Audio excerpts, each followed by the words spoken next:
Bonjour à chacune et chacun d'entre vous.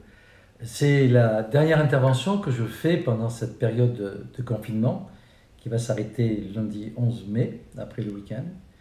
Et cette dernière intervention va me permettre de vous donner les informations qui vont ensuite être inscrites sur ce site sur le moyen de déconfinement que nous avons prévu pour la ville de Rueil-Malmaison. Mais avant tout, je voudrais encore une fois, mais on y reviendra, remercier celles et ceux qui se sont mobilisés pendant ces près de 2 mois, pendant lesquels nous avons fait face à travers cette cellule de crise que j'ai conduite tous les jours à la mairie à 9h30 avec les collaborateurs qui étaient à mes côtés, pour rapprocher l'alimentation des habitants des quartiers, pour faire en sorte de faire grâce à nos couturières volontaires, les masques pour que la réserve citoyenne qui s'est mobilisée de manière exceptionnelle avec les couturières est distribuée avec les conseils de village, 73 000 masques dans les boîtes aux lettres de la ville. Et nous avons terminé ça le 30 avril, comme nous nous y étions engagés. J'observe que certaines villes commencent à distribuer des masques aujourd'hui ou la semaine prochaine.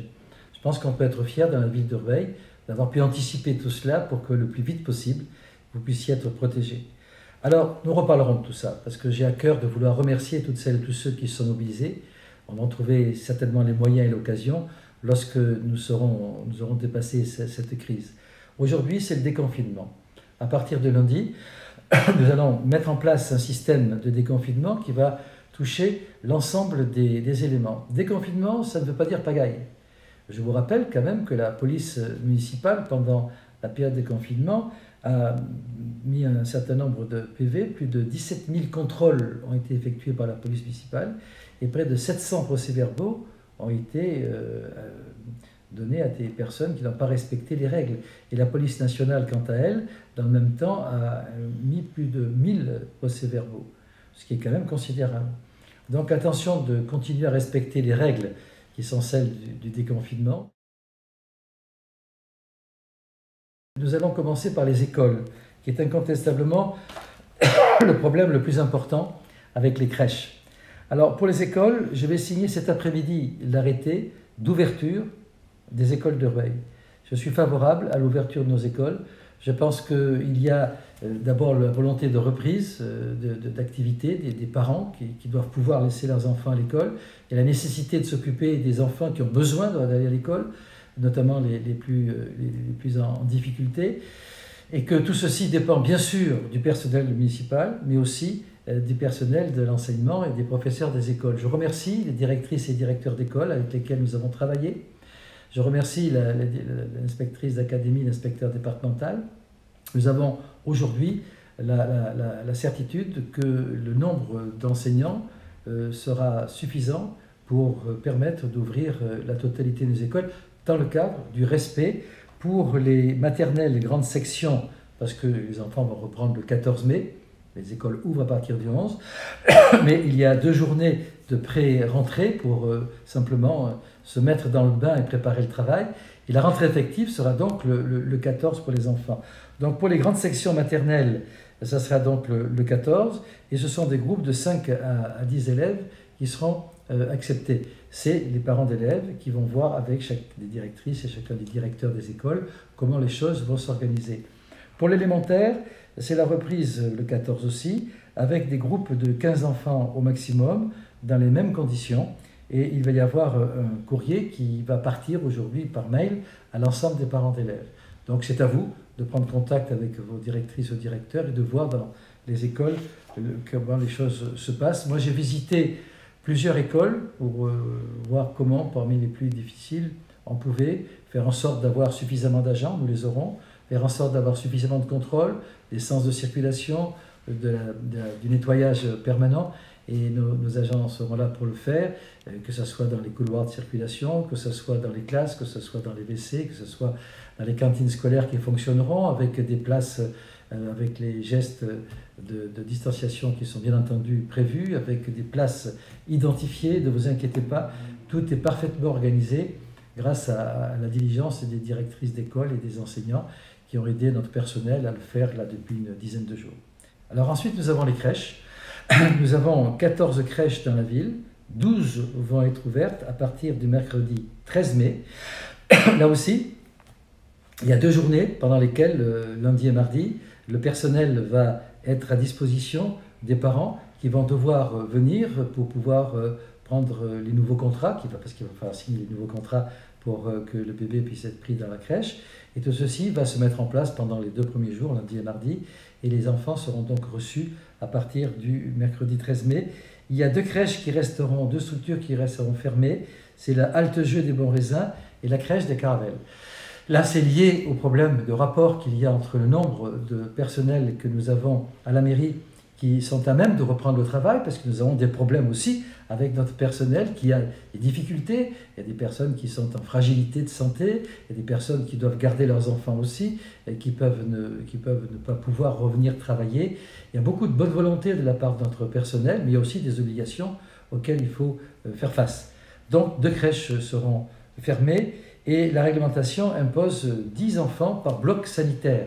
Là aussi, chaque parent de bébé va voir le lundi et le mardi avec la directrice de la crèche et avec les auxiliaires comment ça va se passer pour leurs enfants, si leurs enfants peuvent être acceptés, car je vous ai dit qu'il y a les enfants des personnels prioritaires, qui sont donc prioritaires, qu'il nous faut prendre obligatoirement, qui sont les enfants des policiers, des pompiers, des policiers municipaux, et du personnel de santé, bien entendu, qui est en permanence sur la ligne de front contre le Covid-19. Alors, sur l'ensemble des crèches, le 7 mai, il y a un courrier qui est arrivé aux parents d'enfants, et le 11 mai, chaque famille sera contactée par la directrice de crèche pour entreprendre les démarches dont je vous ai parlé tout à l'heure. Alors, sur les collèges, vous le savez, c'est la reprise à compter du 18 mai, mais la mairie, la ville n'est pas responsable dans le cadre de la reprise des collèges. C'est les départements classés verts, le 18 mai. Et donc, attendons de savoir où nous serons classés à ce moment-là, pour savoir si cela reprend normalement à Rueil. Le lycée, la date de reprise sera communiquée fin mai par le gouvernement, et les lycées professionnels étant prioritaires. La reprise des commerces.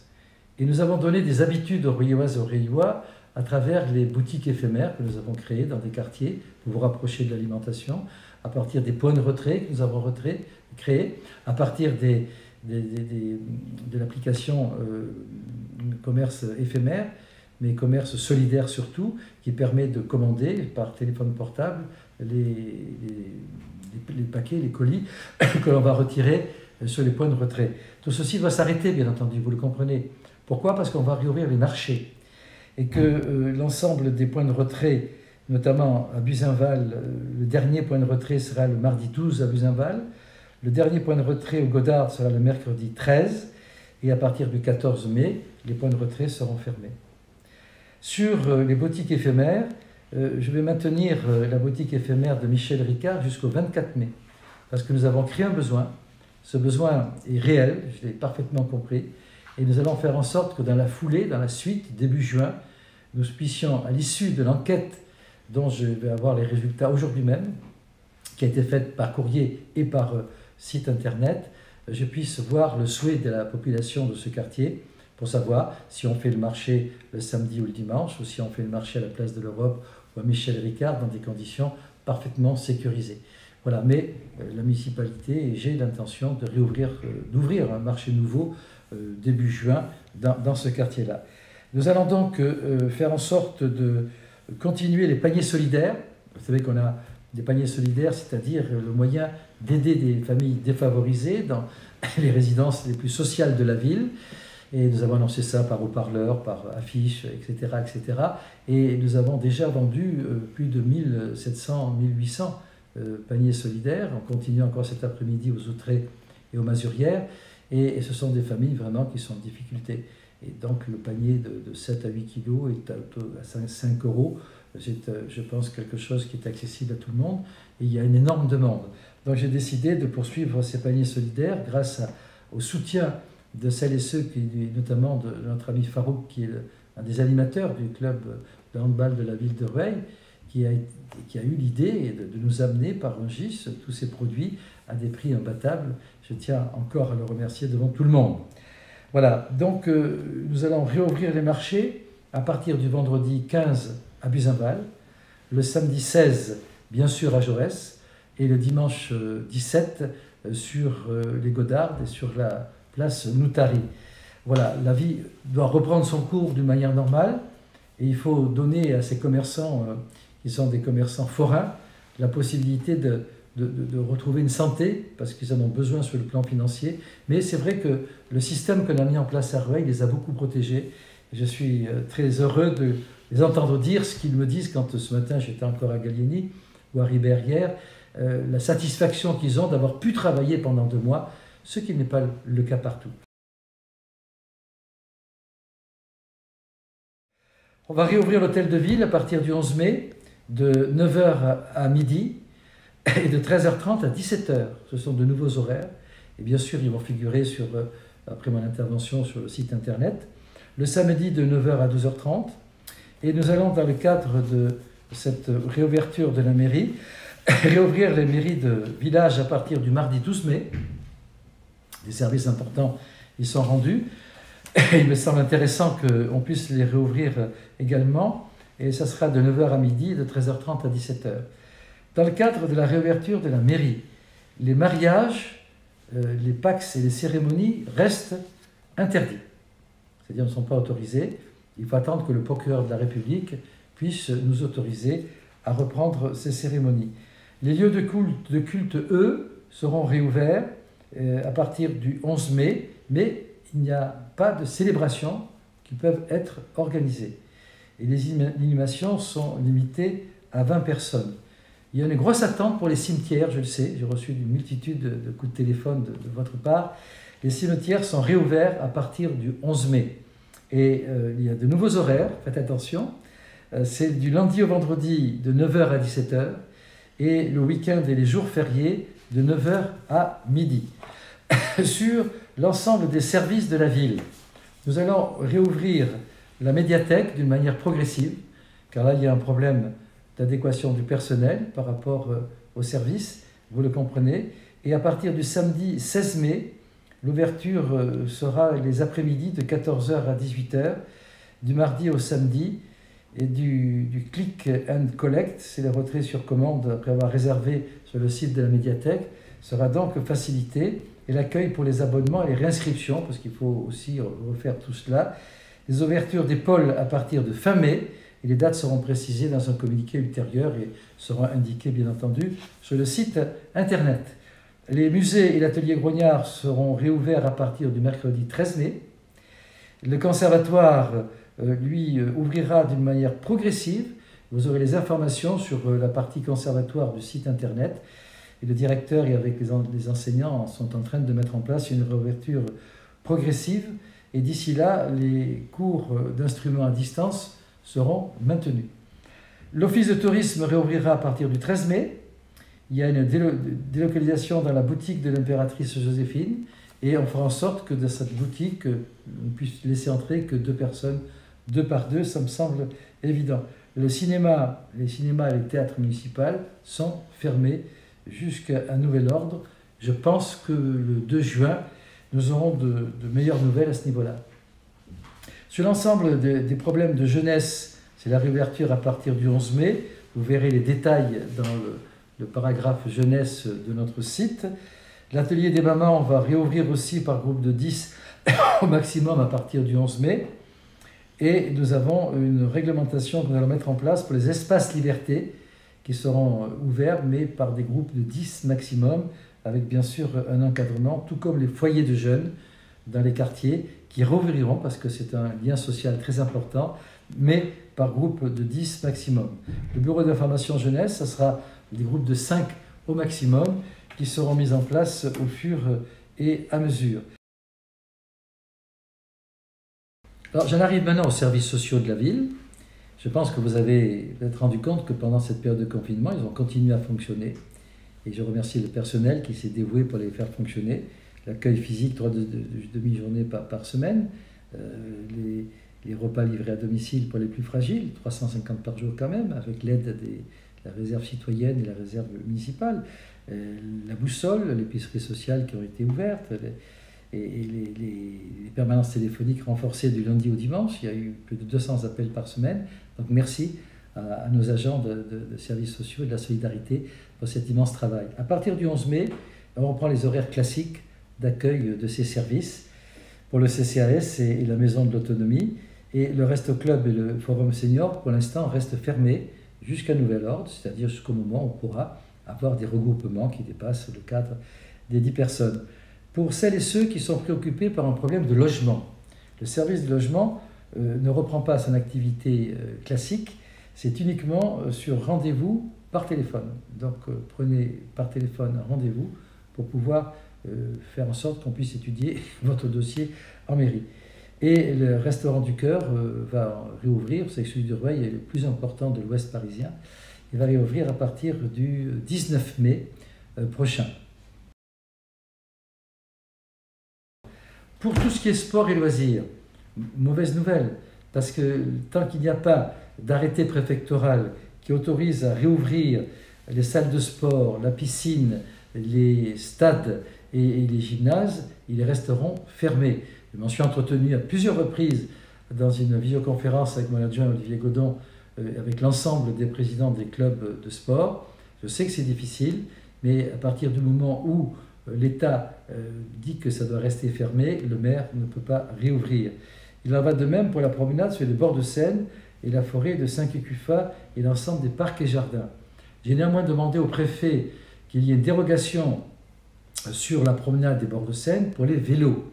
J'attends la nouvelle de cette dérogation, j'espère qu'elle va arriver, parce que nous sommes en train de mettre en place des itinéraires cyclables pour faciliter votre circulation en vélo dans le cadre de cette sortie du confinement qui doit induire chez chacune et chacun d'entre nous de nouvelles attitudes par rapport aux problèmes, de nouveaux réflexes par rapport aux problèmes liés notamment à la circulation.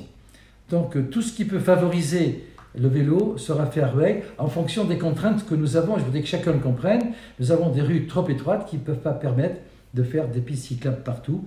Nous avons donc décidé de faire des itinéraires cyclables, c'est 10 km, notamment un qui est sur le bord de Seine, mais aussi sur le de Rueil, pour pouvoir accéder plus facilement au lycée.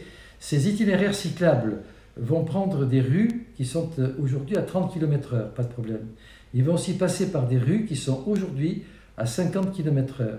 J'ai pris la décision pour cet itinéraire de mettre toutes les rues pendant la durée de ces itinéraires cyclables à 30 km/h.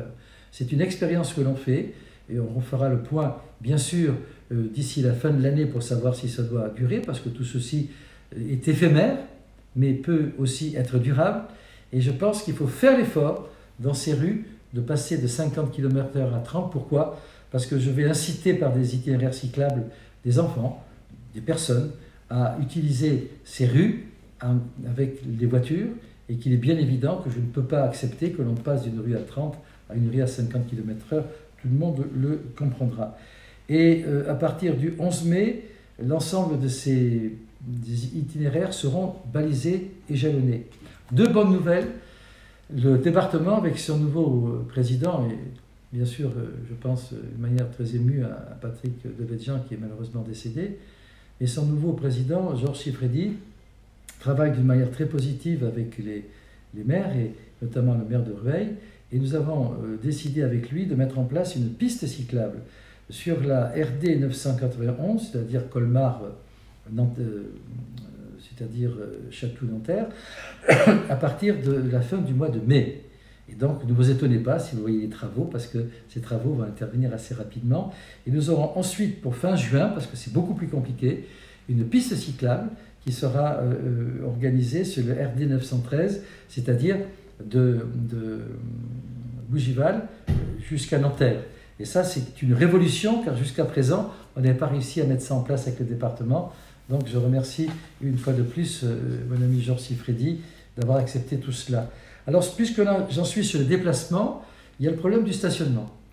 Moi, j'ai voulu rendre le stationnement gratuit pendant le déconfinement, mais vous comprenez toutes et tous que ceci ne peut pas durer dès lors que l'on reprend les activités.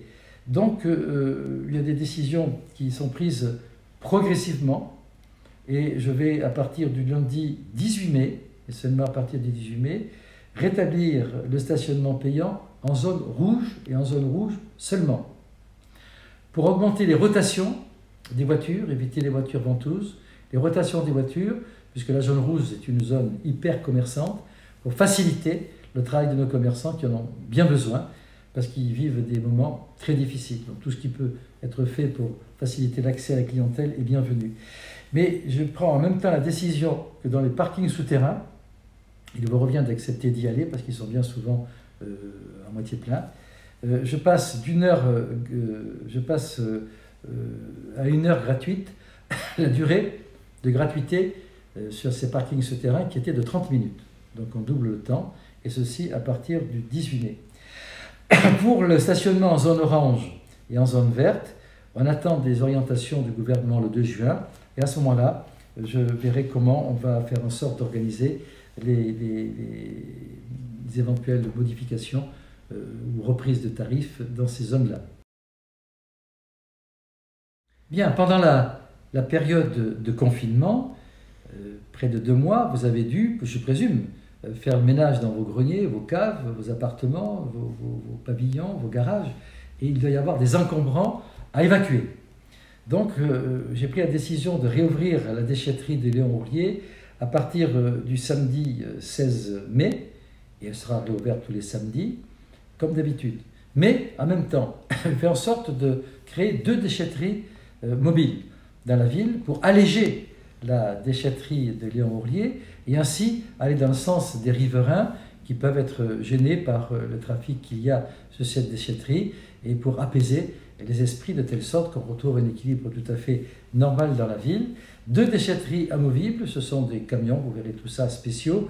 Un sera installé place de la caserne et l'autre au parking de la piscine des Closeaux, ce qui fait géographiquement quelque chose de parfaitement équitable pour la ville. Léon Hourlier en haut, place de la caserne au milieu et les Closeaux en bas. Ces déchetteries amovibles provisoires, donc éphémères comme vous voulez, sont installées à Rueil pendant une durée de 15 jours. C'est une expérimentation. Si ça marche bien, on poursuivra. Et pendant ces 15 jours, elles commenceront à fonctionner à partir du mardi 12 mai, donc mardi, mercredi, jeudi, vendredi, et le samedi, Léon Hourlier, la semaine d'après, exactement le même calendrier. Donc vous aurez ainsi la possibilité de pouvoir aussi vous débarrasser de vos encombrants. Je crois que je n'ai rien oublié. Pardon d'avoir été long. Vous allez retrouver toutes les informations sur le site. Encore un mot, merci d'avoir respecté le confinement. Merci d'avoir été civique. À Rueil, ça ne m'étonne pas. Mais aujourd'hui, dans la période de déconfinement, il faut être autant, si ce n'est plus, civique. Pour respecter les gestes barrières, pour respecter les décisions prises par l'État, et pour faire en sorte que ce déconfinement puisse être réussi et que si d'aventure il y avait des dérapages, on n'ait pas la mauvaise surprise de nous retrouver à nouveau à être confinés d'ici le mois de juillet. Voilà, c'est un souhait que je formule. Je sais pouvoir compter sur chacune et chacun d'entre vous et c'est ensemble qu'on arrivera à réussir le déconfinement. Merci à toutes et à tous, passez un bon week-end et pour le 8 mai demain, il y aura une cérémonie extrêmement limitée à quelques personnes. Malheureusement, on ne pourra pas rendre l'hommage que nos anciens combattants méritent, j'en suis sincèrement désolé. Mais là aussi, le confinement persiste jusqu'au lundi 11 mai.